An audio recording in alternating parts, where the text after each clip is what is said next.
Sir ఈ peripheral artery disease అంటే ఏంటి? పెరిఫెరల్ ఆర్టరీ డిసీజ్ గురించి తెలవాలి అంటే మనకి బేసిక్‌గా రక్తనాళాల గురించి తెలవాలన్నమాట. గుండె నుంచి వివిధ భాగాలకి సప్లై చేసే రక్తనాళాలని ఆర్టరీస్ అని అంటాము. ఈ ఆర్టరీస్‌లో వచ్చే ప్రక్రియని అంటే దీనిలో వచ్చే జబ్బుని మనం పెరిఫెరల్ ఆర్టరీ డిసీజ్ అని అంటామన్నమాట. ఓకే. కొవ్వు పదార్థాలు గానీ, కాల్షియం గానీ పేరుకుపోయి ఈ రక్తనాళాలు అనేటివి సన్నగా అవ్వడం గానీ, ఇరుకుగా అవ్వడం గానీ జరుగుతుంది.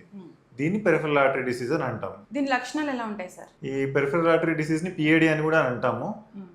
దీని లక్షణాలు మనకి కొంతమందికి ఒక 50% మంది వరకు మాత్రం ఏ సింప్టమ్స్ అనేవి ఉండవు.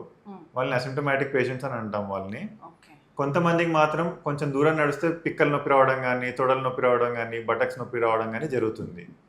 ఇది కాకుండా కొంచెం తీవ్రత పెరిగినప్పుడు ఈ నడిచే దూరం అనేది తగ్గుతుందన్నమాట. కొంతమంది 200 మీటర్లు నడవగలుగుతారు. తీవ్రత పెరిగే కొద్దీ 100 మీటర్లు, 50 మీటర్లు అట్లా నడిచే దూరం అనేది తగ్గుతుంది. దీన్ని క్లాడికేషన్ డిస్టెన్స్ అని అంటాము. ఇంకా తీవ్రంగా నడిచినప్పుడు పెయిన్ కాకుండా ఉబ్బడము, నరాలు ఉబ్బడం అలా కూడా నరాలు ఉబ్బడం అనేది కాదండి. జస్ట్ నొప్పి అనేది తెలుస్తుంది. గట్టిగా బిగుసుకుపోయినట్టు కానీ బాగా నొప్పిలాగా తెలుస్తుంది అనమాట పిక్కల దగ్గర. ఈ నొప్పి అనేది నడిచినప్పుడే వస్తుంది. కొద్దిసేపు ఆగిన తర్వాత మళ్ళీ తగ్గిపోతుంది. మళ్ళీ తర్వాత మళ్ళీ నడవడం స్టార్ట్ చేస్తారు. ఇది స్పెసిఫికల్లీ పెరిఫెరల్ ఆర్టరీ డిసీజ్ వల్ల వచ్చే క్లాడికేషన్కి సంబంధించిన నొప్పి ఇలా ఉంటుంది అనమాట లక్షణాలు. అదే ఇంట్లో ఎలా తెలుసుకోవాలి సార్ అది ఈ పిఏడి అనేది పెరిఫెరల్ ఆర్టరీ డిసీజ్ కోసం? పెరిఫెరల్ ఆర్టరీ ప్రతి డిసీజ్ ఒక్కరికి తెలియదు కదా సార్, దీనికోసం ఎలా గుర్తించాలి? అందరికీ తెలియదు. సో వయసు పైబడిన వారికి కానీ, డయాబెటీస్ ఉన్న వారికి కానీ, లేదా బీపీ ఎక్కువ ఉన్న వారికి కానీ, లేదా రిస్క్ ఫ్యాక్టర్స్ ఉన్న వాళ్ళకి స్క్రీన్ చేస్తాం.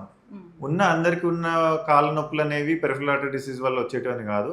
ఎవరికైతే రిస్క్ ఫ్యాక్టర్స్ ఉంటాయో వాళ్ళకి ఎక్కువ వచ్చే అవకాశం ఉంటుందన్నమాట. సో నిలిచిన వెంటనే నొప్పులు ఉన్నాయి అంటే అవి పెరిఫెరల్ ఆర్టరీ డిసీజ్ లక్షణాలు కాదు. కొంచెం దూరం నడిచిన తర్వాత మొదలవుతాయి.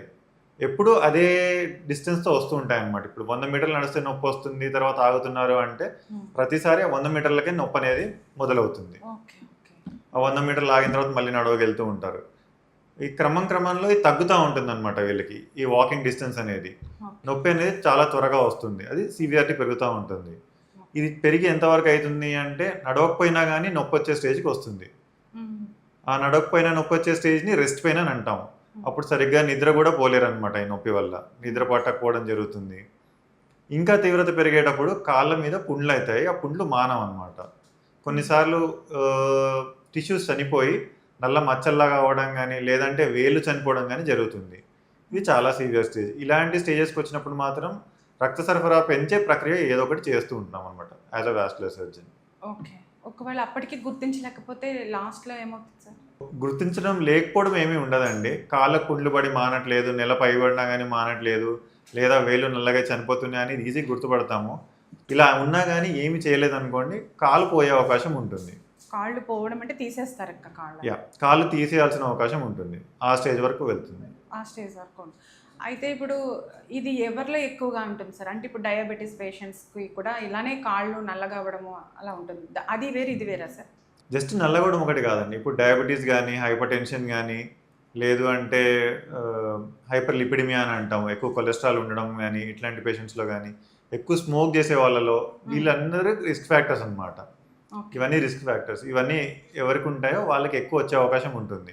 ఇప్పుడు డయాబెటీస్లో ఏమవుతుంది అంటే ఇప్పుడు నేను చెప్పాను కదా, ఈ కాళ్ళ నొప్పులు అనేవి ఉంటాయని చెప్పి, క్లాడికేషన్ అనేది అంత తీవ్రంగా తెలియకపోవచ్చు. ఎందుకంటే డయాబెటీస్ ఉన్న వాళ్ళకి రక్త సరఫరా తగ్గడంతో పాటు నరాలు కూడా దెబ్బతింటాయి.